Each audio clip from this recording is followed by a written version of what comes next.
All right, guys, welcome to the MMA Fight Game Podcast. We have a very, very special guest. We kind of had a love-hate relationship with this athlete. Kind of started with some drama on Facebook, but he's a man of his word. Saw me talking some shit to Dana White about how, some of the powerslap guys weren't following through with their interviews with us. And he was man of his word. He stepped up to the game.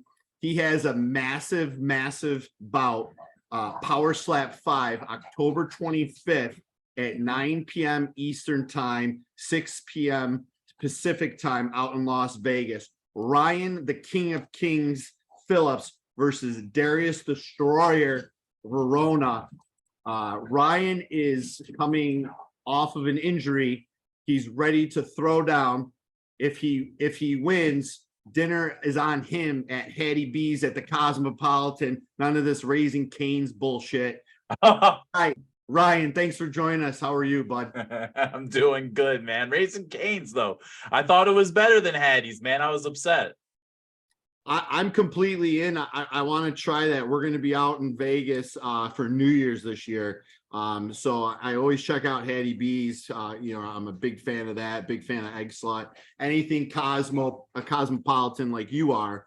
But I will definitely take your word on it because, that's why I go out to Vegas. It's not about the drinking, booze, sex, and all that stuff.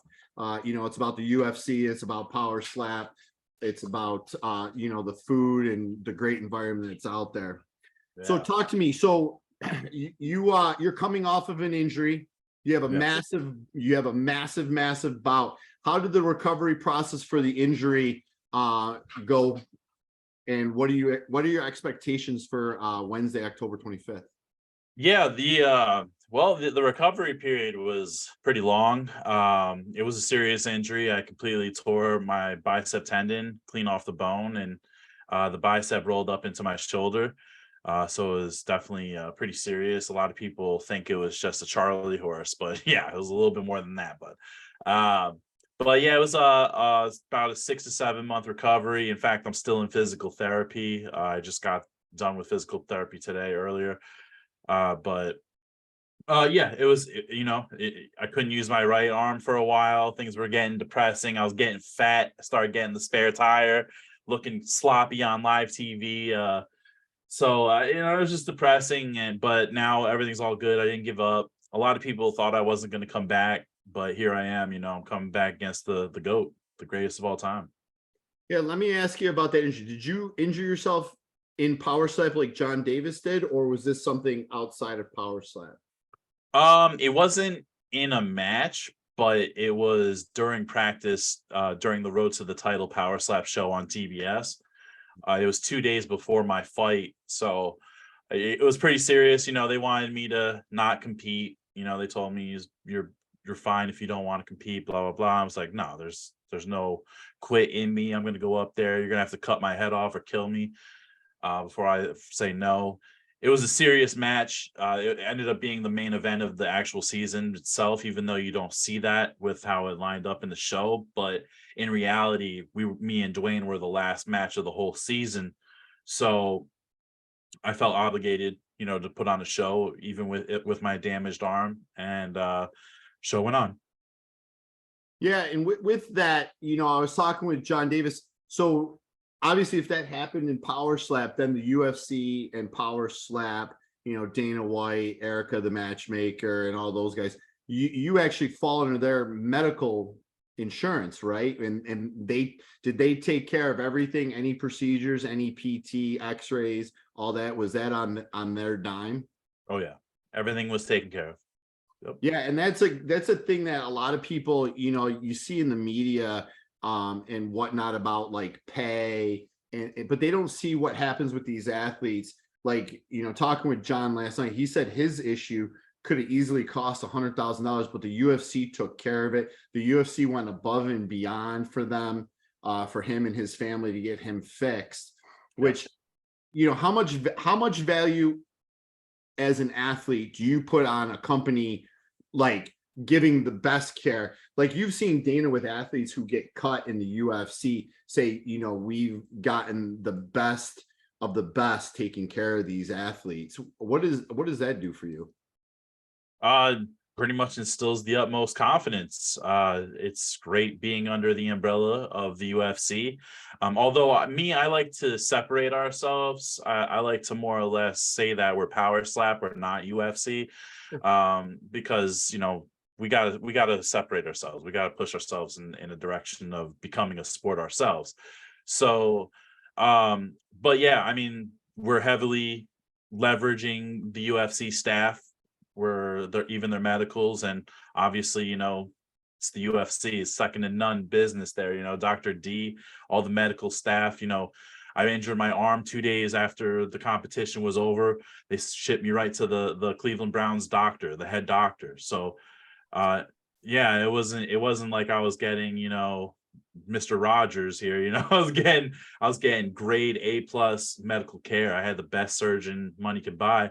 And then, with my physical therapy, shout out to Steph, but Steph is like a superhuman. She's got, I have MD, PhD next to your name. She has like 18 to 20 of those acronyms next to her name. She's like one of the smartest human beings I've met. And yeah, she's been taking care of me, and it's just been a great ride. They definitely took care of me, and a lot of people look down on the UFC because of that, or fighter pay, or anything stupid like that, but they don't know what goes on behind closed doors. And did Power Slap get you hooked up with that doctor that's helping you recover? Yes, yeah, it was all done by their staff. Yeah. That's awesome. In talking with John, who, I truly appreciate you getting me connected with. We had a great interview last night. He was talking that, he hurt his shoulder in a match, and, he couldn't hit with his right. So he went with his left. With this injury, have you seen yourself like wanting or training to be like kind of ambidextrous, where you use left and right? Have you done a little bit more in preparations for this bout in case something like that goes down? Yeah, absolutely. I've been training both. Definitely imperative. Obviously, if something happens to my right, because now it's kind of iffy. You never know. I definitely don't want to lose the match, and if I'm going to go out, I'm going to go out on my shield. So I want to use whatever tools I have necessary to win. I'm not going to be like someone who was in the last one who quit with a hurt hand. I don't want to say broken hand, but it was not. It was hurt. It maybe hurt. I don't I don't want to give it too much credit, but Yeah. it's yeah, definitely training the left. Been training the left. The right, it's doing good, but maybe for show I might use the left, even if the right is healthy. I'm gaining power in this left hand now, and we're gonna put on a show, baby. Yeah, I'm excited about that because you guys can switch at any time. You can go right and then you can go left to kind of keep your opponent off balance, right? Yeah, it's definitely something that you can put in your game plan. Do I suggest it? It depends. The matches can go different ways, and a lot of people aren't ready for getting hit on that other side. They're all preparing for one side, whereas you can trick them and do the other. But there's an argument that you've already created damage on the one side, so why switch to the other side too? You can keep creating damage and hurting your opponent, getting more points and whatnot. So no, it's definitely something that you could put in your repertoire. And I for one, if I see a guy go up there and use both hands, I think that's pretty cool. Yeah, I was definitely interested in it. Obviously being someone who, is ambidextrous. I throw a baseball right-handed and I throw a football left. So I kind of don't like when people have those Interesting. imbalances on, right side versus left side. Sometimes I don't understand it because I don't have those same issues that a majority of people in our society have, so I don't Yeah. get that. And then going to the guy that hurt his hand, that's kind of his MO. If you look at like his tapology as an MMA fighter, you know, Yeah. and it's sad, I don't know if he means that, but I mean, just looking at it, it looks like he just kind of goes in there for a payday and gets out real quick. And honestly, nobody wants that smoke in that division from Robert Trujillo. I'll be real honest with you. I think, Oh no. Yeah, Robert he's a champ, man. That guy, he doesn't have the belt, but in our minds, all of our minds in Power Slap, he is the champion. Yeah, I mean, the guy was, the first foray that I went into, I was actually at Powerslap 3 during UFC 290 International Fight Week. Obviously, as you know, I know Cole Young and Haas Coates and, all those boys. We got Dwayne Crespo out here. We got Nate Bernard, who's also on the same card as you on October 25th on Rumble. Right. All those boys are out there. But I'll tell you what do you tell people who hate on Power Slap, who say it's a gimmick sport, it's a fringe sport, it's trash, it doesn't belong? But I'll tell you what, I'm a big combat sports guy. I'm an even bigger Dana White fan for everything he's done with mixed martial arts. I gave it a chance because obviously I had relationships with some of the guys that are on the card.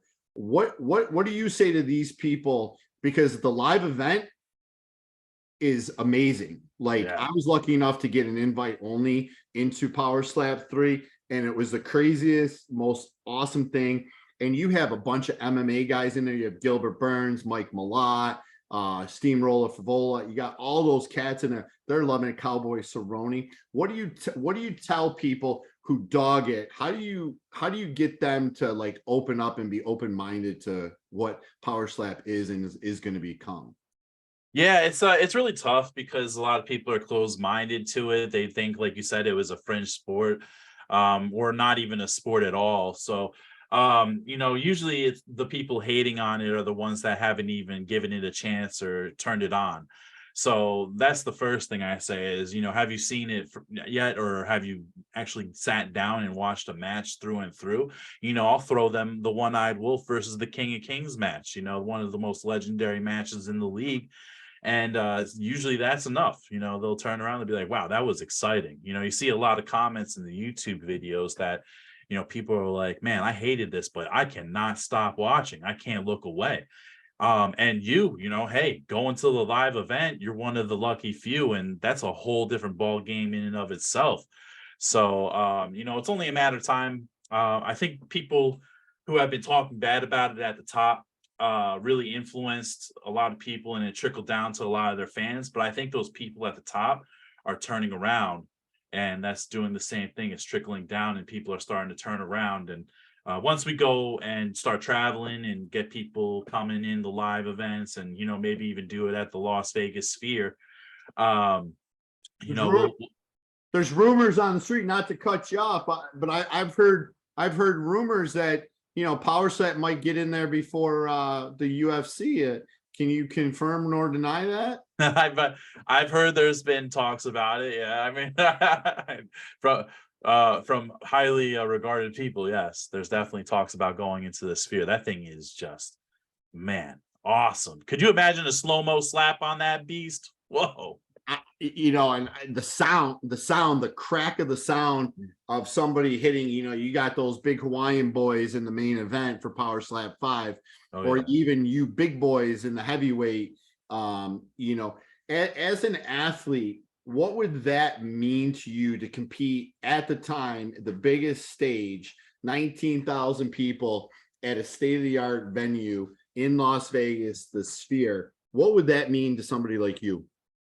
Honestly, it means the world, and I say that a lot, but it's true. It's definitely a dream come true, and to be sitting here even talking to you, it's crazy. I pinched myself. I can't believe that something like this is happening. 5 or 10 years ago, asked me if I'm going to be a professional slap fighter, shaking hands with Dana White, rubbing elbows with popular influencers, giving hugs to Cowboy Cerrone, I would have joked at you and probably never talked to you again, thinking you're crazy. But here we are. So it's just one wild ride. And if we get to that Sphere and you see us on the outside with the slow-mo slap going on the out, people imagine flying in and then just seeing a slow-mo slap on the outside of that Sphere. It's gonna be wild, man. But it's like that's not even the biggest thing that we have coming up. Like, even if we were to do the Sphere tomorrow, it's like we got so many things planned in the future that it's gonna blow your top. Anything you can comment on here and now?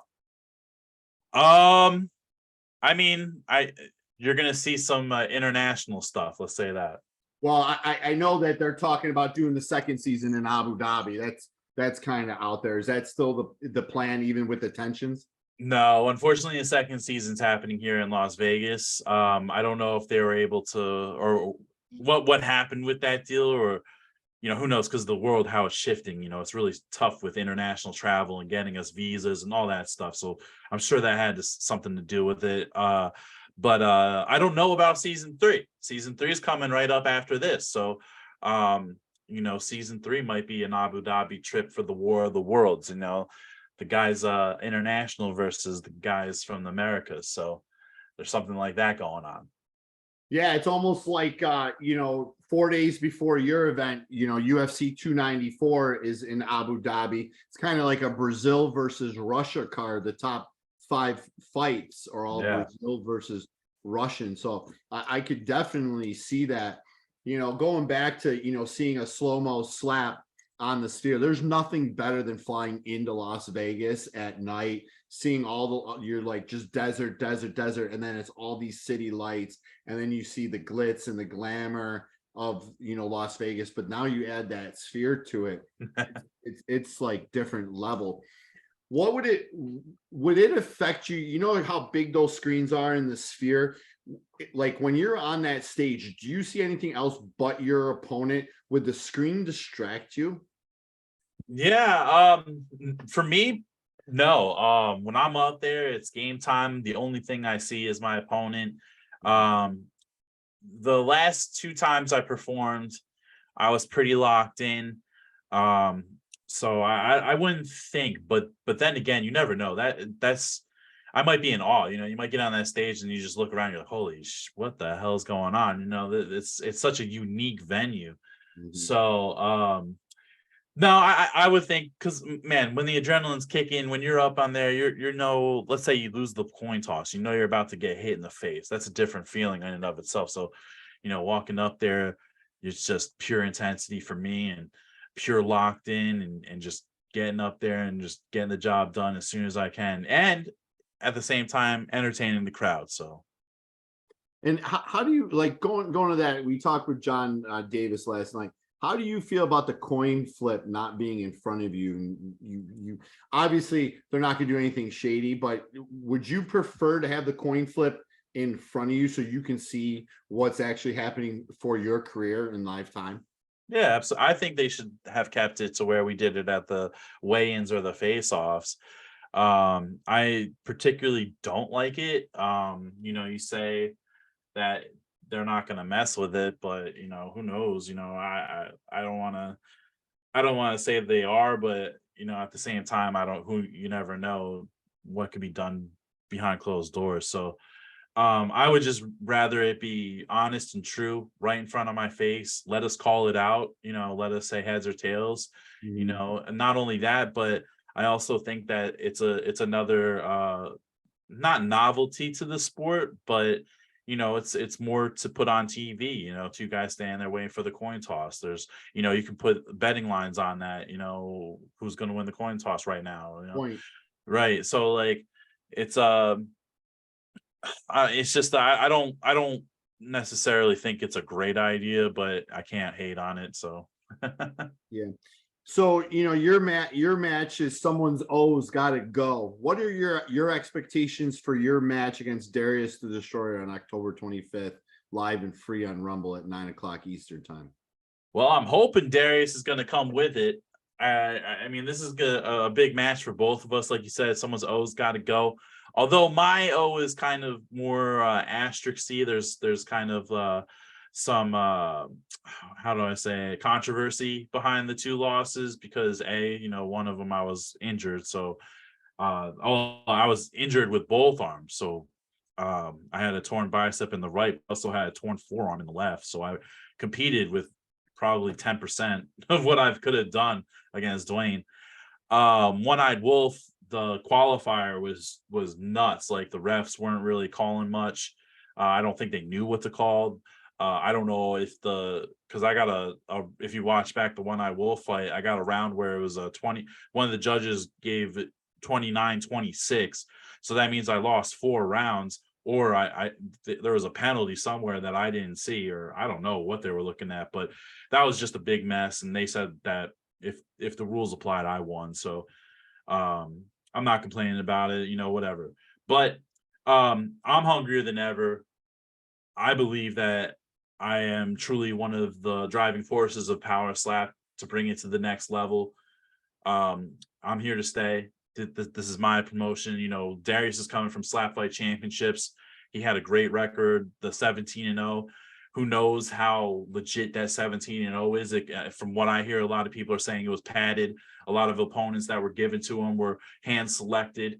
And I think I'm a whole league above everything that he's ever faced.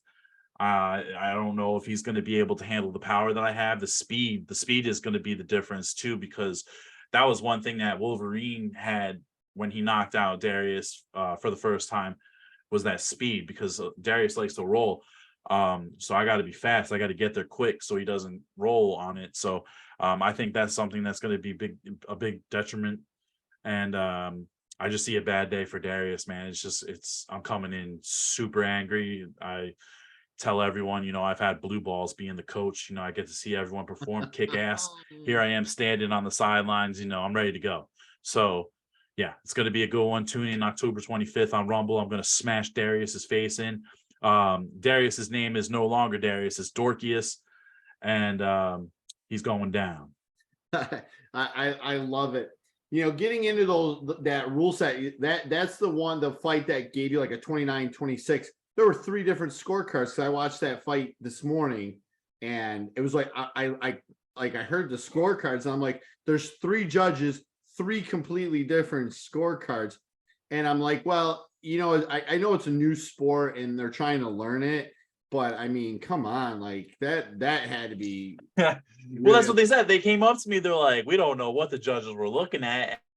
I'm like, because I went up to them. I'm like, are you sure? Like, hold on one second. I think is my microphone still working? Yeah, you're good. All right, cool. Yeah, I was like, what are they looking at? I mean, what's the 29-26? I didn't lose a point during any of the rounds. They're like, because it was a crazy match. I mean, we were screaming at each other. The cops got on the stage to break us up because me and the Wolf almost fought on stage. We were throwing the baton at each other. It was just chaos.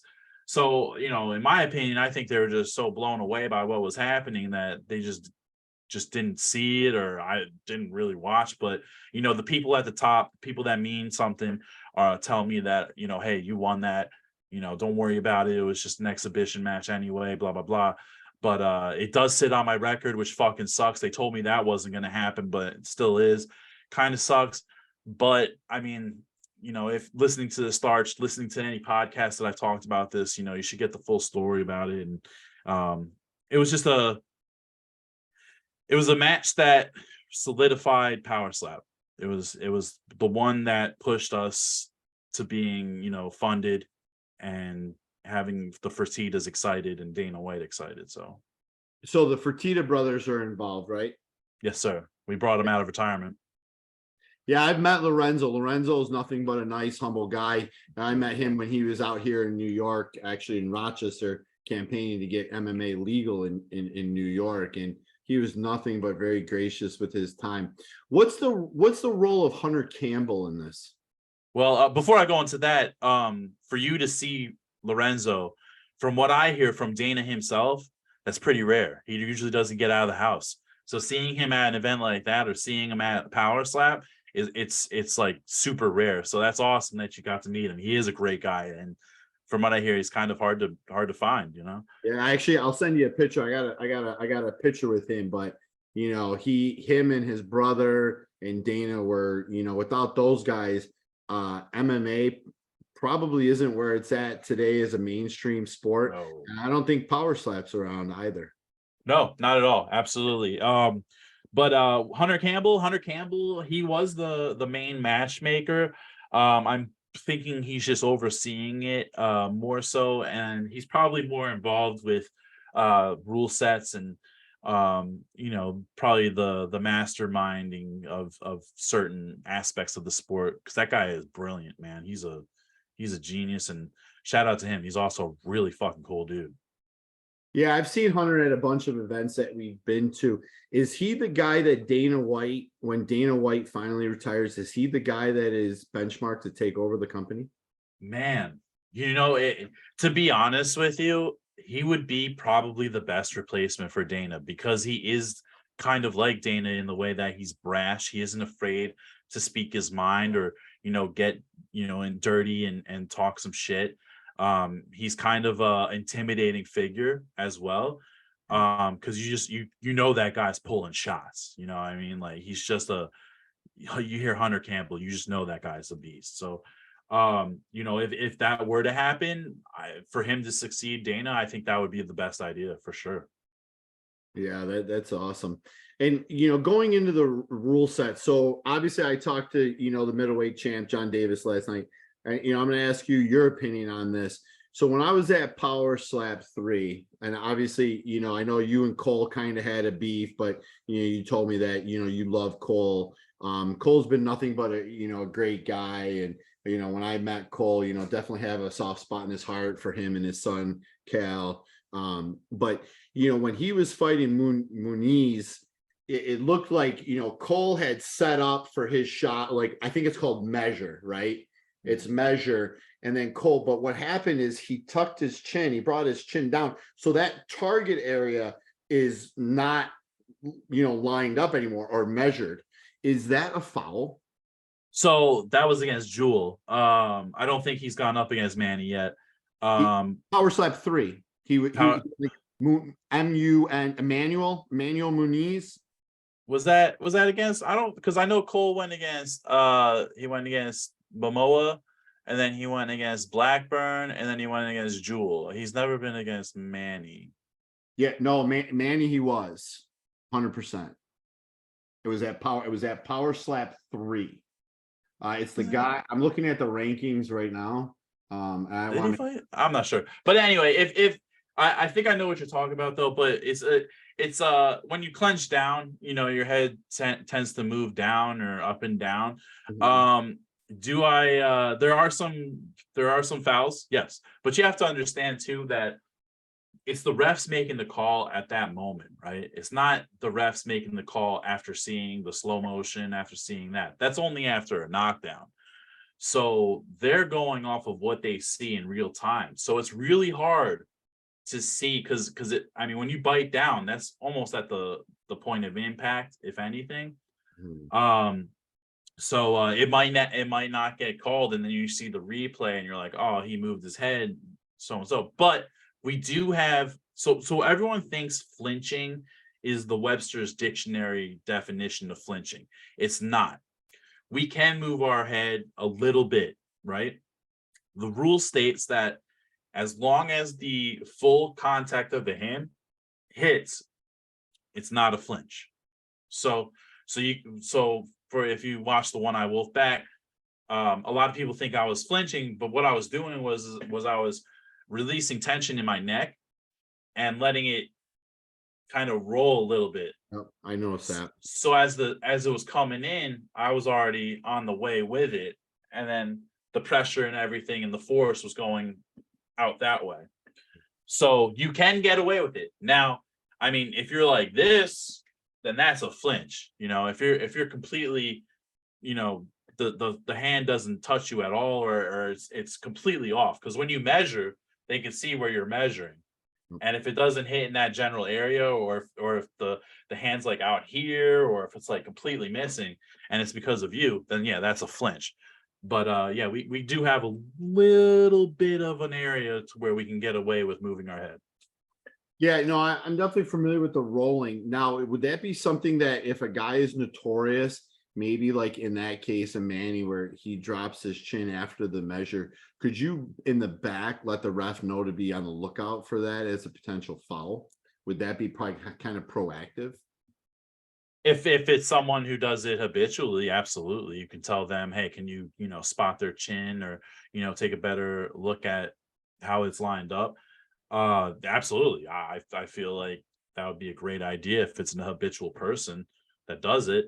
But but as time goes on and as events go on too, we're getting better and better. The refs are getting better and more experienced, so you can see that a lot of the technique is being calculated on, and they're really breaking down on the rules.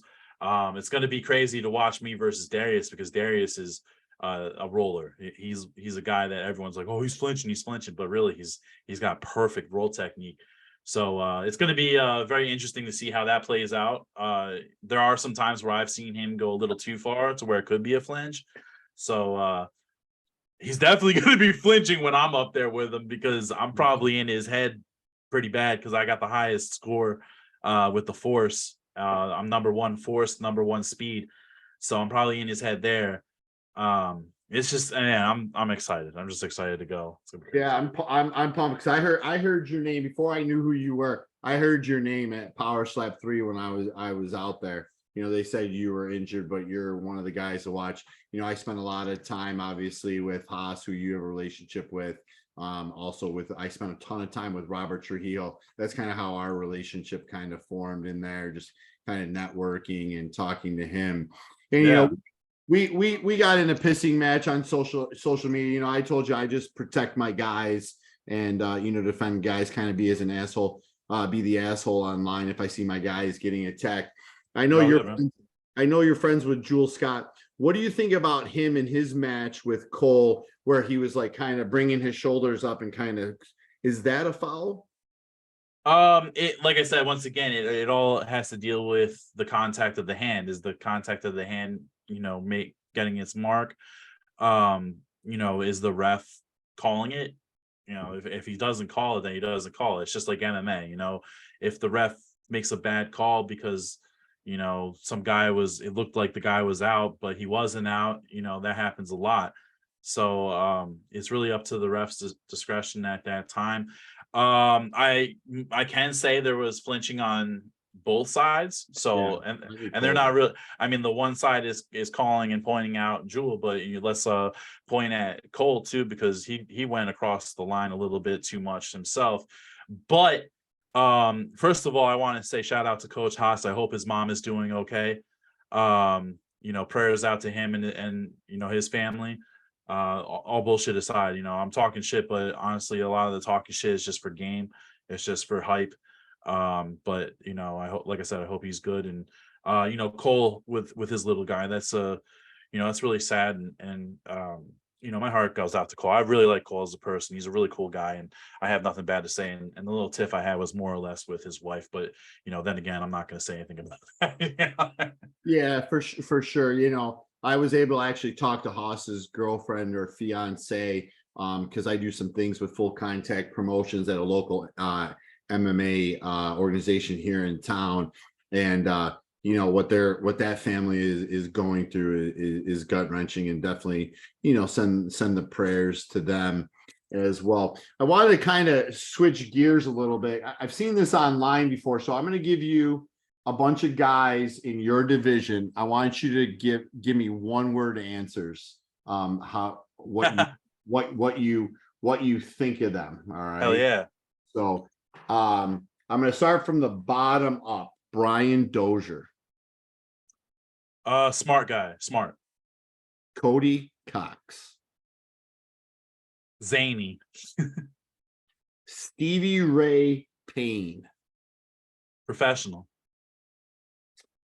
Your opponent, October 25th, live and free on Rumble. I tried to do my best Dana White impression. It's October 25th, live and free on Rumble at 9 p.m. Yeah. Your opponent, Darius the Destroyer, the legend. Meatball Jr. And Austin Turpin is the original OG Meatball, right? You know it. You've been following. Good man. I've been watching, and keep this. I want to talk about your vlog, because I thought the vlog that you did with your boy was pretty entertaining, especially with that armpit cake that your boy was eating, which was excuse my French, but fucking disgusting that he ate that. So you can tell him I said that I blew him up. So hopefully you don't get mad at me for that. Oh, shit. He'll be fine. Yeah. James Stonier.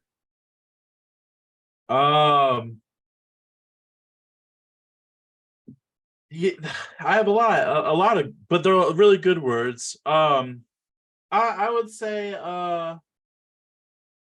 Redeemer. He's on a redemption trail. Redeemer. Dorian Perez. Maniac. Little brother. One of Western New York, Rochester, New York, a former opponent of yours, Dwayne Crespo. Fraud. The fraud. Now, I want you to choose your words wisely because this guy has the power, the power and the backing of the mighty Bills Mafia. Yeah. Nate Bernard. Savage. Beast. And then the champ, Damian DeBell. he's gonna be like he's gonna know this one's coming. Mysterious.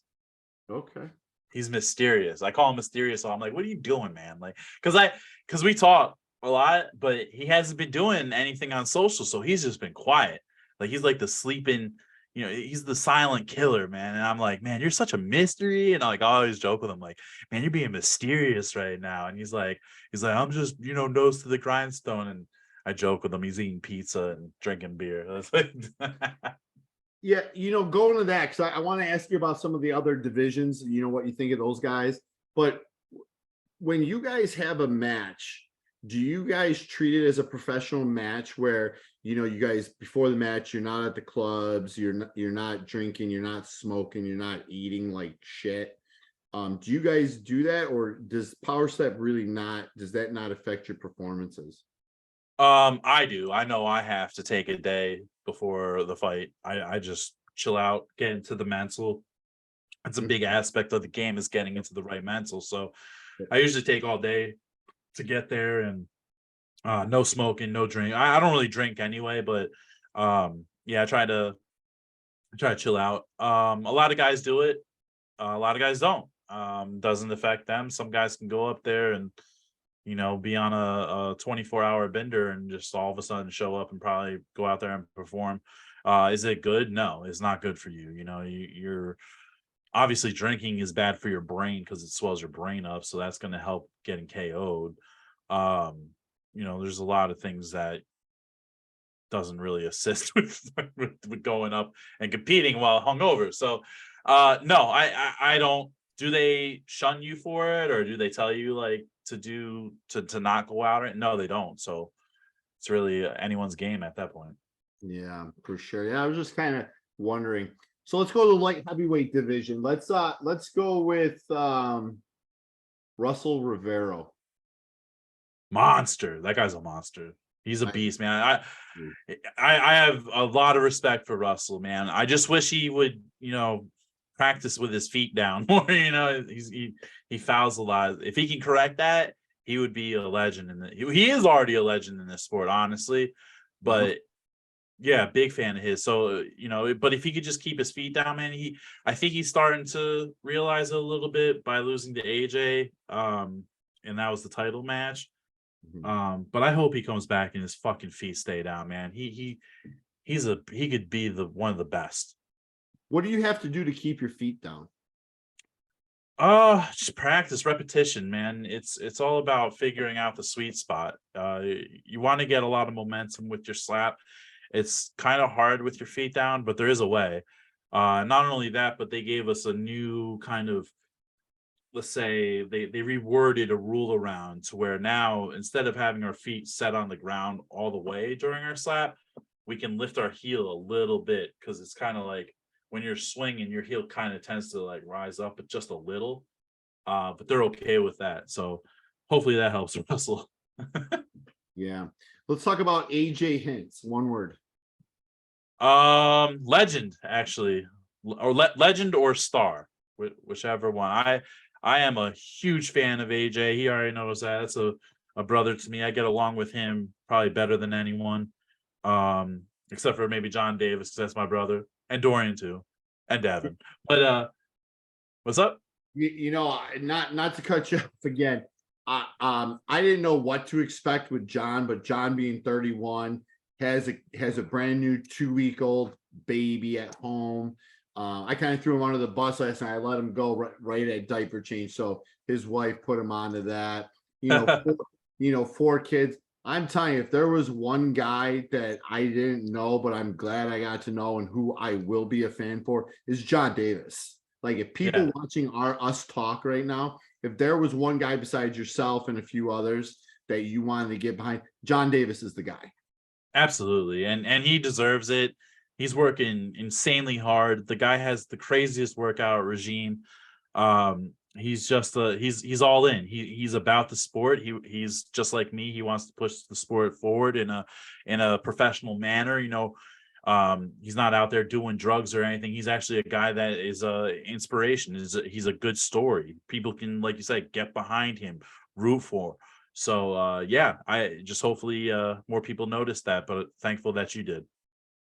Yeah. And then what about little meat or big meatball or the OG meatball, Austin Turpin?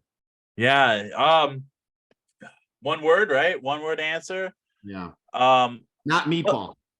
no, it's not me, not people. Um, I would say, he's a crazy guy. A lot of this stuff that he's doing, he got that from me. I'm the crazy one. I'm the one that goes up there screaming and yelling and all that stuff. And I think maybe I rubbed off on him, but it's good. I was injured, and he picked the ball up and he ran with it himself. And I can't hate on that. I'm glad he's doing his thing. He's crazy as hell. He's fun guy. Honestly, if you talk to him outside the power slap, it's a whole different person. You would think he's a crazy mental nutcase, but in reality, he's a calm, easygoing, nice guy. So that's a person that you should probably talk to here in the future. I would love But to get Austin. I've actually tried to get Austin. There was a hurricane down in Florida, and then we couldn't connect. If there's any way that you could get, do your reach out with Austin and yeah, AJ, I would love to talk to those gentlemen and just kind of get their feel, because I think all you guys are star. You yourself, you're a big personality as well. yeah, I'm hoping for positive results for you on October 25th. Let's talk about the GOAT, the legend, Ron Bata. friend, and I say that proudly. It's crazy. So the guy, literally the guy who got me into this I sat there during COVID. I went through reruns of Wolverine fights. I sat there and watched them all. And I said, man, I want to get up and go against this guy. To be his friend, to be someone I can actually reach out to and talk to and see up there and learn from too. I've learned a lot from Wolverine just by holding the pad for him. It's he's just an all-star, man. The guy is the champion through and through, legend. Just the guy who's on the Mount Rushmore that'll never leave. He's the man, the legend. He really is the GOAT. And just there's nothing but good things to say about the guy. Yeah, I'm not looking for like cheap clips and things like that. Let's talk about I already know John Davis. Let's talk. Brother from another. What about the crazy Hawaiian? Talk to me about the super heavyweight. He's high.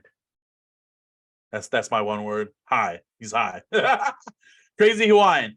Another legend, man. Seriously. We have the legends. He's another guy I've watched for a very long time. I'm also proudly I can say that I'm a friend of his too, which is just, it's actually kind of mind blowing to say that again. He's an awesome person, really cool to be around, fun guy. He loves his ganja. The Kalani match, him versus Kalani, that's a blockbuster of a match, man. That's like 800 pounds of just pure steel going up on that stage. So I'm excited for that. Man, I don't want to say who's gonna win, because both of those guys, like Kalani, I got to train him one-on-one, coach him, and I feel a very strong connection with Kalani. We're brothers. The Hawaiian, man, you never know. That guy, he's so abnormally tough, man. it's just going to be a one hell of a match. Yeah, I was actually honored, sitting next to Robert. The Hawaiians family was all right there. I actually had the honor to meet all those guys. Those guys are loyal. They are loud. They are fun. I Fun. yeah, it was a great time. Before we move on, Robert Trujillo. Champion, legend, champion, every strong historical egotistical word you can say, that guy.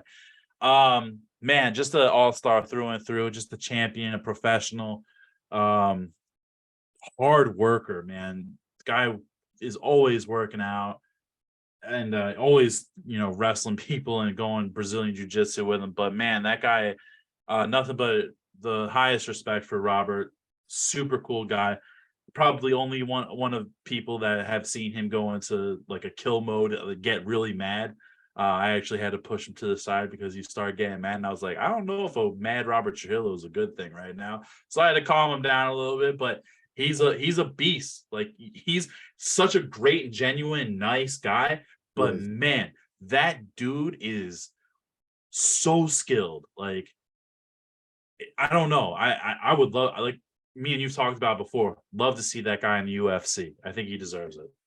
Yeah, do you think that I mean, personally, I knew his name before he got into Power Slap, and then when Haas pointed him out to me at Power Slap 3, I go, I know that guy, and he was making waves. So obviously, to know a regional fighter, where you follow the UFC, that's saying that your name is getting out there. Do you think he has a shot to be the first two combat sport athlete in both Power Slap and MMA? Oh, yeah, absolutely. I believe so. I strongly believe that the guy's got so much potential. His future is ridiculously bright, almost blinding. I mean, I knew him when I first met Robert at the qualifiers about a year and a half ago. I knew who he was. Like, I was like, I know you. Like, your face is so familiar. And yeah, it's he's gonna be a huge name. I believe like I said, he doesn't physically have the belt, but he is our champion. He's our, well, I don't know what it's not lightweight, but he's our 155 champion for sure. That is lightweight. You are actually right. That would be lightweight. Right. Yeah, you would be right there. And actually, I know you mentioned this. How about Cole Young? Cole Young. I would say he's a star. He's a star, man. I always believe Cole was a star. He's got one hell of, his technique is superb. I think he has to work on maybe strengthening up. Because as you can see, there's guys now that once he gets up to those higher or lower numbers in the rankings, these guys have chins.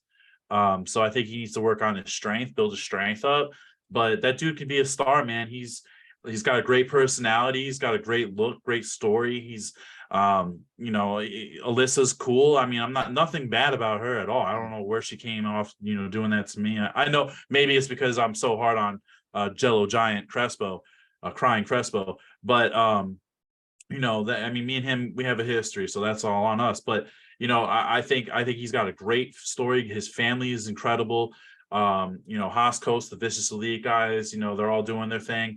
It's just a cool little like squad they got out there in Rochester. So no, nothing but good things to say about Cole. I'm sorry that things got a little bit heated between us, especially between you and I as well. Oh, good now. Yeah, but it's the name of the game, man. You step on someone's toe, someone's gonna say ouch and then get mad about it. So that's what happened. Yeah, absolutely. What got you into power? How did you find Power Slap? So I was looking to get into slap fight championships. I was really eager to start and test myself against everyone, and I wanted to be the guy that dethroned Wolverine. So Okay. I signed up. I signed up with JT Tilley, and unfortunately, at that time too, I was working towards a promotion with my job, so I didn't really want to take any days off. So we like on a weekend, but it unfortunately scheduled like in the middle of the week. So I was like, man, I can't do it. But I told everyone, like, because I was gearing up to do it, and we were setting it up, and I was getting the date, and I'm telling all my friends, like, I'm gonna get in, I'm gonna do the slap fight. Well, one of my friends from here, is a friend of the guy who created the Ultimate Fighter, Gary DeFranco, and Gary DeFranco just out of the blue told my one of my guys that he was starting a slap fighting league with Dana White. My friend's like, I got the perfect guy. This guy is tough as shit. I've seen him fight people. He's got a large personality, WWE. He's perfect for you guys. And he wanted to get into slap. So, I literally, that's how I got in, literally like that. And they called me. Yeah, Gary DeFranco texted me, said, "Hey, it's Gary DeFranco from the UFC. I heard you're interested in slap fighting." I said, "Fuck yeah, let's do this thing." And he said, "Let's go." So he's another Cleveland guy too, Gary. So shout out to him. Okay. That's the story, man. Yeah, it's one thing because a lot of the guys, you have to send in like all these B reels. You got to show like what you do and stuff like that. I just went in off word. Like that's how strong of word that people know that I'm a bad dude, a bad motherfucker. So, Dude, I love that, having that connection, and like you didn't have to answer that call or see it on a blog post or a message board like your boy, the middleweight champ John Davis did, right? yeah, it's really because what's funny about it is that because he told me he was from the UFC, and then when I got there, no one knew what was going on. No one knew that it was a part of UFC. No one knew that it was this, that, and the other thing. And here I am, like I kind of knew, like I didn't know fully what it entailed, but I knew it had connections to the UFC. And I'm like telling the guys, I'm like, dude, this is for the UFC, right? And they're like, you're full of shit, and like get out of here. Like they didn't trust me. And then all of a sudden, we're at the UFC Apex. Dana White's walking through the door. Everyone's like, what the hell is going on? I'm like, whoa, like this is really happening. And it was just that I don't know if John talked about it, but that qualifier event was insane. It was like a real life blood sport movie. It was crazy. And was that filmed? Yeah, the whole thing was filmed. It was supposed to be dropped before the whole deal with TBS and everything. We were supposed to drop that event to get everyone hyped up, and we had a commercial set for ESPN to drop. It was actually supposed to be on ESPN Fight Pass, or ESPN Plus, sorry, but the commercial ended up being way too violent, and they said that the whole event was just way too violent to even show because that event, unfortunately, like I don't want to like badmouth it or anything like that, but it was our first event. No one really knew what they were doing. Like I said, some guy scored the fight 29-26 and there was 3 different scores. And then, people were getting away with murder. I got chopped in the throat, completely knocked out through the jugular. And, everyone was getting away with foul. So they never showed it. But the first episode of Road to the Title shows those matches, the important ones at least. Yeah, absolutely. So John was telling me you guys had to sign an NDA as well. Yeah, we well, not necessarily an NDA, but we're under contract. Yeah. Mm-hmm. Yeah, and we were talking online, about views when we were having our little pissing match. It's actually, you said, well, we get all these views, and I was more concerned to saying, well, I really don't give a shit about views if it's not benefiting you. And right. You said, hey, all those views, what sponsors did you were you able to get out of those views and being the personality that you are? I got quite a few. It was cool. I made some really good connections. We got Turp House Farms right here. Yep. For all your alternative medication. Turp House, I've been a fan of theirs, and kind of seeing as how I'm from Ohio, it's kind of like a match made in heaven.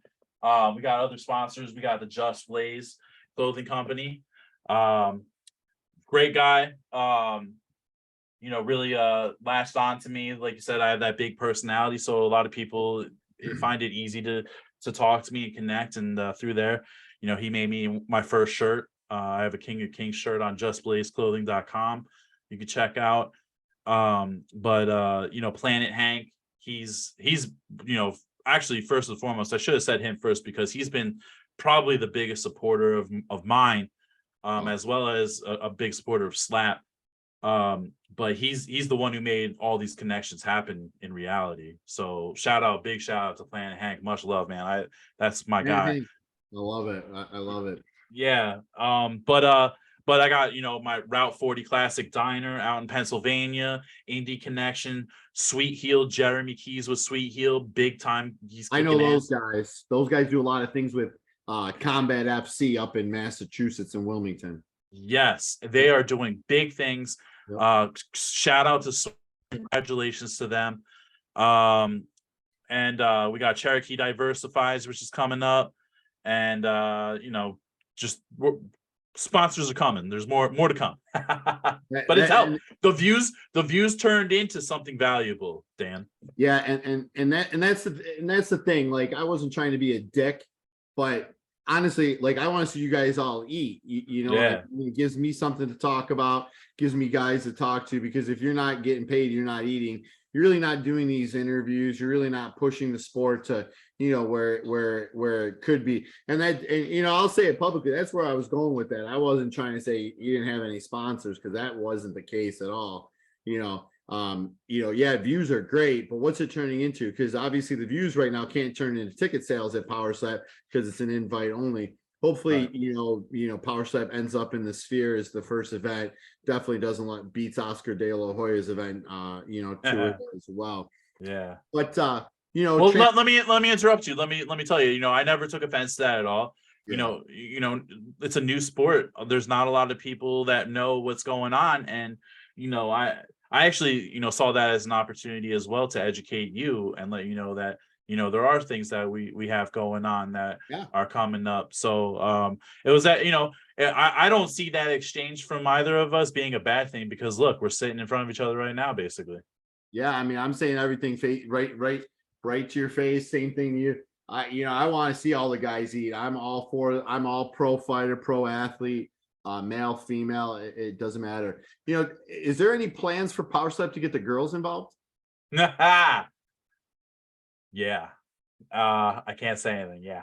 Oh yeah. I know sooner than you think. Okay, because I know there's a blonde power lifter athlete that's a very dynamic personality. She's there. There's a couple girls listed on the Powerslap website as well. So the girls are coming. Okay. Yep. All right. Is there any female name that you can say to me right now on this call that we should be on the lookout for? Oh yeah, Sheena, like you said, the blonde haired girl from not I forget, not Iceland. I think she's from Norway. I don't remember, but yeah, Sheena, Francesca. I don't know what name she's going by right now, but she's definitely someone to watch out for. Wink, wink, coming soon, really soon. But you definitely will be seeing a lot of her. There's another girl, Josette Cotton. Josette is a bare knuckle BYB champion, the first woman's champion for them. She is a fucking beast, bro. She is so awesome. I can't wait till everyone gets to meet her. What's her name? Josette Cotton. Okay. She's I would like to see Sheena versus her, because Josette she's a beast, man. She is so tough. She actually was Bathroy, her the Hungarian. She's from Hungary, right? Hungarian. Yeah. Sheena Bathory, right. Yeah, I'm trying to look, and then there's an African American female. Yeah, that's Josette. That's Josette. That's the other.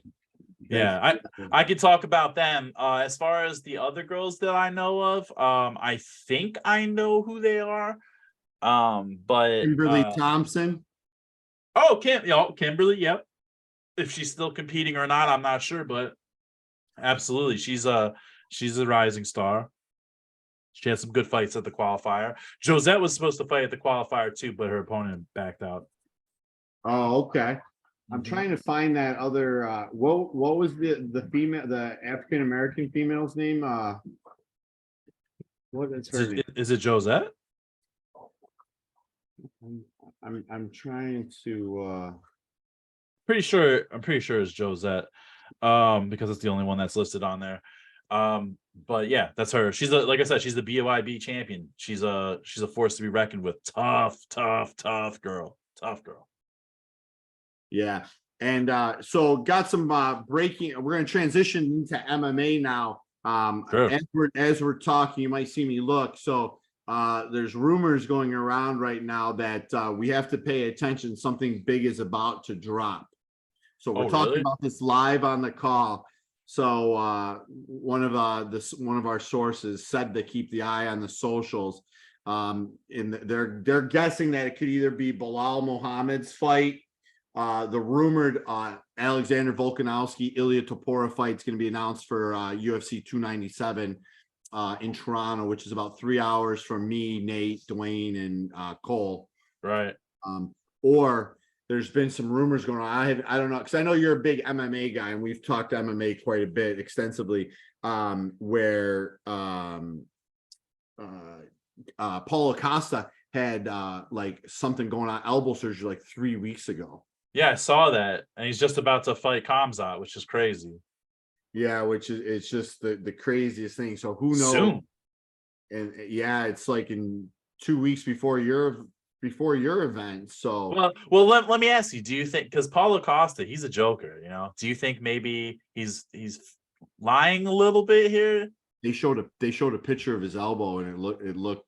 I don't know if it was. But was that 3 weeks ago, or was it a month or two ago? Is he just saying it was 3 weeks ago? Just like his picture with Tracy Cortez, and then they show and Paulo's actually got a different girlfriend. Yeah, he's wild. That guy is so funny, man. Good for him though, because you kind of have to do that. You separate yourself from everybody else, and Paulo Costa, everyone knows who that guy is. So good for him. Yeah, we all know who Paulo is. You have some relationships with the UFC guys. Is your relationship with Stipe because he's an Ohio guy, you're an Ohio guy? Is that how that all? Is that all? How that came yeah, about? I train under the same roof as him sometimes, as Strong Style. Okay. I used to train there a lot back in 2016 to about 2018. I did a lot of boxing there. I was about to jump into the boxing realm and try to go pro, but I had a lot of things behind the scenes with my family happen that were pretty devastating, so that never jumped off. But yeah, we train under the same roof sometimes. I can see him walking around the gym. I hang out with I used to hang out with, but still, I can still call them up and hang out with some of his training partners. But no, he's a good guy. I've met him a couple times, and he's just a super cool guy, and I think he has the best chance to put an end to jonjones for sure. That's a pretty bold statement, because John had recently, obviously, John and Stipe are fighting at the Mecca November 11th at UFC 295. John was on the record. He's been training a lot of ground with Gordon Ryan, who's the GOAT of Brazilian jiu-jitsu. He came out and said, I'm here training, and Stipe is training a boxing match. If Stipe were to win, which is a very, very, very, very tall task, how would he win? I think he gets jonjones up against the cage, and I think he scores an uppercut and he knocks him out. I think Stipe's been in really tough situations, whether it be with firefighting or in fighting in itself. I mean, he went out to Brazil to face Fabricio Verdun for the title. No one thought this dude was going to win, and he pulls it out, backing up with a right hand. You know what I mean? Like he's literally backing up, running almost like titter-tattering backwards, and clocks him with a right and put an end to him. So I think jonjones, yeah, he's the GOAT. He's the greatest ever, one of the greatest ever. I think Demetrius Johnson, in my opinion, is one of the better, is the deserving. Yeah, I think he's deserving of the #1 GOAT status of MMA. But absolutely, John Jones is one in the conversation. I just think his little steroid use and all that shit that happened to him doesn't really give him the go stats. But I think Stipe is more powerful, more skilled. Because John Jones, a lot of people even said, even Joe Rogan said it. John Jones isn't great at anything. He's just good at everything. Mm-hmm. So it combines to be like a massive force. But I think Stipe is great at boxing. He's the Division I wrestler, great at wrestling. So the takedowns, if John Jones goes for the takedowns, they're going to be defended. Stipe has been defending takedowns from some of the best regardless. So we all know he's good at that. I think, I know everyone's like, oh, John Jones, blah, blah, blah. I think Stipe's got it, man. Just because he's from Cleveland, sure, but I think Stipe is a better fighter all around. This is where we're going to agree to disagree. I know. It's all right. You know what? Just like I said with Cole, you back your guy, I back my guy. Here's another fun fact. Rashad Evans, Niagara Falls, New York. Yeah. John Jones, Rochester, New York. Is that where he's from? Well, hey, your hometown guy against my hometown guy, buddy. Let's go. So fun fact is some of my friends, they train in synthesis martial arts in Rochester. The head coach and the owner was John Jones's first professional training partner. Oh, wow. How they met, they were at an Ultimate Fighter trial, I think in Boston is the story. And Casey Lamb, who's the owner of Synthesis, he was doing a warm-up that guys do at Bomb Squad down in Ithaca where John was initially training. And John Casey thought that John was making fun because John was actually too young at the time to get onto the Ultimate Fighter. And Casey goes, hey man, you got a problem? He goes, no, this is what we're doing and this is why we're saying. He's like, oh, and they formed that relationship. And obviously Casey was in John's corner for Andre Guzmão at UFC 87. I think the Bonner fight at 91 or 94, wherever that fight was. And then, he made the change, I think at UFC 100 when he fought Jake O'Brien. I think that's where it was. But I was actually at UFC 126 where I saw Rashad walking around Mandalay Bay, the Delano. It was like it's called The Hotel at Mandalay Bay. Rashad was limping around. I think he was walking around with Diego Sanchez, and it was just him and I and somebody else I was with. And I said, Rashad, what's going on? He goes, training injury. I go, bro, that is not no training injury. I'm in the business. I understand what's going on. I can tell when somebody's really, truly hurt. And then sure enough, Jones goes out and starches Bader, chokes him out, and then they offer him that fight. And it's like 6 weeks later. I turn around 6 weeks later and I meet, we go to John Jones's title fight against Shogun. Mm-hmm. And those are the pictures where I had John on my back and the title and stuff. Right. We saw those guys afterwards. And let me tell you, Shogun was a mess. John literally beat him to a pulp. Yeah. It was brutal. Then obviously, he had all those title defenses. He choked out Machida in Toronto and, moving forward. Then he got caught up with some things, right or wrong. Then this past March, did you go to UFC 285? Did you say you were out there for that or no? That's Noche, right? No, Noche was just a couple weeks ago. UFC 285 was in March at the T-Mobile Arena. Which one was that? That was Grasso Valentina 1. No, I wasn't there. No. Let me tell you. So did you know how the Gane Jones fight got broke?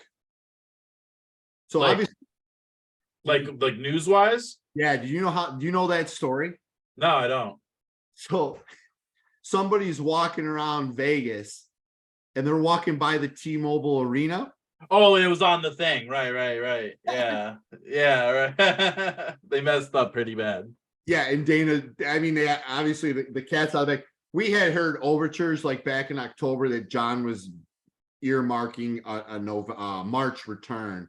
and John goes for heavyweight title. That's like, I've been to a lot of UFCs. I've been to UFC 100, and that UFC 285 event, I've never seen Vegas, the people, everybody around, everybody associated with the event as much as a buzz. The arena was electric all night. I mean, it couldn't have been a better event. And then, people say, well, Stipe's got a chance, but John's heard that. John's fought a murderer's row.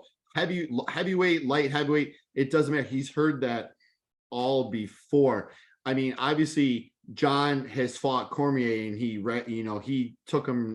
beat him at what he was good at, the wrestling. Yeah. So, but your prediction right here, right now, because I'm going to give you my prediction, and I mean no disrespect to Stipe at all, because he's a legend himself. He's a GOAT. He's going to get John against Cage. He's going to catch him with an uppercut and knock him out. Yeah, I think he's gonna. I think there's going to be a lot of pressure. I'm thinking in the championship rounds, because we haven't seen John in the championship rounds of a heavyweight fight. That You saw him halfway through a first round. This is true, but that's Cyril Gane. Now, I mean, we'll see. There's a lot of pressure, and there's a lot of head game going on, because you are fighting now the greatest heavyweight of all time. That it's not Cyril Gane. This is the greatest. This is the guy who's had also a murderer's row of opponents. I mean, you can't say that he hasn't had some of the toughest opponents. He also beat Daniel Cormier twice, and he beat Nagano. He beat some of the biggest guys. I think it's going to be, I say that obviously there's bias there, of course, but it's good. Regardless of anything, it's just going to be a massive fight. You're going to see a whole change to the landscape of MMA as a whole, because this is going to change everything.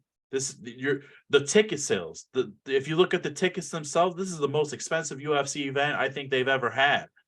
And that right there, if people are paying and people are going to this event like they are, because it's almost sold out, right? I mean, no, not at all. Not even close. I actually put a tweet out about it. I had kind of inquired, saying that have ticket prices, because right now you need $730 to walk into the arena, and those are the upper nosebleed sections. Jeez Louise. Oh yeah. So yeah, I mean, like I said, it's definitely, if people are paying, people are there, and they pack that house, those ticket sales they're gonna change the landscape of UFC as a whole, and you're gonna see tickets go up. Because if you think about it, when you go to a boxing event, that's kind of like a boxing event. You're paying that much to go to a boxing event. It's gonna get there eventually to where UFC is like that. So I'm thinking this is gonna push that forward. But yeah, may the best man win. This is just, I'm glad to be alive to see this. Let's say that. Yeah, and both, has Stipe said one way or another if he's going to retire after this fight, win, lose, or draw? I haven't heard anything from anyone. I know a person who's close to him, and he has. I don't hear any retirement talks. Period. Nope. So he might come back for another one. You never know. There's a lot of good things that are happening with Stipe. There was a lot of bad things. Let me put it this way. Maybe I shouldn't say it. I don't know. But during the Nagano fight, there was a lot of bad things in Stipe's life that was happening, and I don't think he was in the right frame of mind, and that's personal. I think for this one, I think he's going to be showing up. He's back at our gym, because he wasn't at our gym either. There's a lot of behind the scenes things. I don't need to get into that stuff. Yeah, I don't know if I could talk about it, but I know a lot about it. But no, he's got a lot of good things going. I think this is a hungry, driven, dangerous Stipe. It's just I've seen him in the gym. I've seen how focused he is. I hear how he's in there almost every day, going at it for 2, 3, 4 hours a day. This guy's hungry, man. It's gonna be a crazy fight. I'm excited. During that time, did his dad pass away? I thought. Yeah. But that wasn't even like the end of it. There was so much, man, and it's horrible. It's like he had a lot of stuff on his mind, and I think right now, there's a little bit of a redemption story there too. I mean, he got that knockout from Nagano was not something easy to come back from. I mean, that was a banger. It blew his head all the way back, threw him on the ground. So that's tough to come back from seeing that. But he's a warrior through and through, man. He's just got the best heart, and I can't wait. I hope he wins. Jonjones, you never know. It's going to be a barn burner. Yeah, I'm definitely excited. Now, does John train at your MMA gym as well? John Davis, the middleweight champ? No, he trains at Next Level Martial Arts. Oh, okay. But I bring him to Strong Style every now and then. Yeah. Oh, that's cool. Who do you got for UFC 295? Who do you have in the light heavyweight title fight? Do you have and this is only the second time that the heavyweight and the light heavyweight title have been contested on the same card, being UFC 220 in Boston was the first time. Shout out to my boy Jacob Kruger for keeping me on my toes with that. Who do you got? Who do you got in that fight? I'm a huge Jiri fan. I love Jiri, man. He is so like I called the bell mysterious. I don't know. I got something about these mysterious fighters, bro. But Jiri is mysterious to me. That's another one. That's just such a great fight. Like Alex Pereira, he's another mysterious dude that is just ridiculous. But for me, my heart's with Jiri, man. I love Jiri. Yeah, absolutely. How about you? I'm going with Yuri as well. I think Yuri is going to be very motivated. I think him losing his title that he didn't, give up. But when he got hurt, they said that was the worst show. And obviously going back to your power slap, they said that was the worst shoulder injury they've ever seen. And high-end doctors, like you said, you get to work with and stuff because you're under that umbrella. Yeah. They said it was the worst ever. I'm definitely going with Yuri, on that night. And then, you have some other relationships, obviously, with Terrence McKinney, who took a short notice fight. I think he's fighting this weekend, right? Yeah, hell yeah, Terrence T-Rex. Yeah, and he had two good performances back to back. One, he didn't get the right decision there, but he got submitted, but it wasn't and all. The performance was there. And then you were at UFC Noche, which it was an amazing event. I was kind of hesitant. The tickets were priced right. Obviously, $200 got you, a very, very good seat in there, which is I think 1/6 of the cost for my UFC 295 ticket. And yeah, that bill was not fun. That's why I can't go to UFC 296 with Colby and Leon and Ian Gary and oh man, Vincente Luque and Rachmaninoff and Stephen Wonderboy Thompson. They're just naming fights for that, so that's a card to be at as well. Who do you have in the Leon Edwards Colby Covington fight? I want Colby to shock the world. I love how I love the stories of let's say Sean Strickland. Sean Strickland amazing. Izzy, and it's just a crazy story, and it's wow, never saw that coming. Colby Covington, for his character and everything like that, people overlook the fact that dude is A+ fighter, man. He's a cut above. The only person that really put him down and defeated him was Usman. So Dana White said it himself, if Usman wasn't the champion, it would probably be Colby. So I think Leon's in trouble. I don't think Leon can handle Colby's aggressive style and his wrestling, his just unrelenting takedowns. I think that's going to be the deciding factor, and I hope Chaos wins. Yeah, I do. I love that UFC 296 card. We all have to get together. I was talking with John. I said, hey, when we're all out there together, we got to get out to Vegas, and when we're all there, definitely want to get another power slap event. You either at the Apex or wherever it's going to be. Live with the fans. I'm sure there's a lot of fans that would attend because it's a wild time. It's amazing. But yeah, brother, we've done about an hour and a half or so tonight. I truly appreciate the time. Ryan, the King of King Phillips, who's a huge Raising Cane's fan in Las Vegas with the ticket. Yeah, and I gotta make him put his money where his mouth is. Hey, Raising Cane's right around the corner from me, brother. It's right there, bro. We can get it right here. See that people always say to me, "Hey, why do you always go out to Vegas?" And honestly, it's the food. Dude, the food. I can tell you some places, bro. Oh, I'll blow your mind. You give me 2 and I'll give you 2. Sayulitas and Amano. Where is that? I don't know where they are located. I think it's in Paradise City. Is that what it's called? Paradise? Okay, I think so. I think you're right. I think Amano's in Paradise City, and then I think Sayulita's in. It's like it starts with an H. Hendrix. It's like right outside the strip. Okay. Yep. Yeah, but it is crazy. The flavors. Whoa, the best.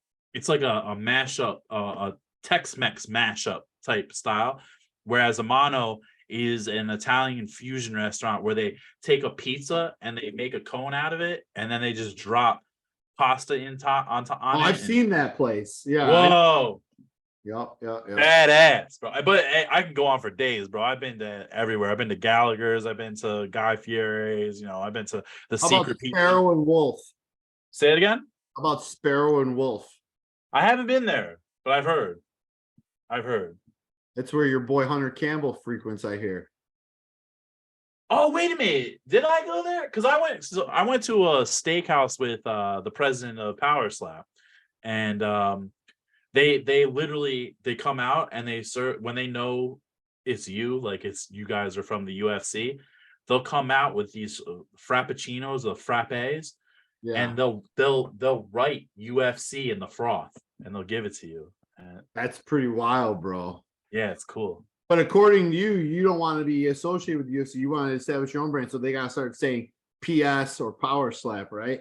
Yeah, I mean, hopefully one day we get to that position. But when we went out to dinner, they were like, "Oh yeah," and they gave us the UFC froth. But yeah, Power Slap froth, bring it on. Here's another one in the same area, Carbone at Aria. Carbone, been there. That's the one. That's where we went. Carbone. Yep. And then Bardot for the brunch on the weekends. Ooh, okay. You want some good brunch?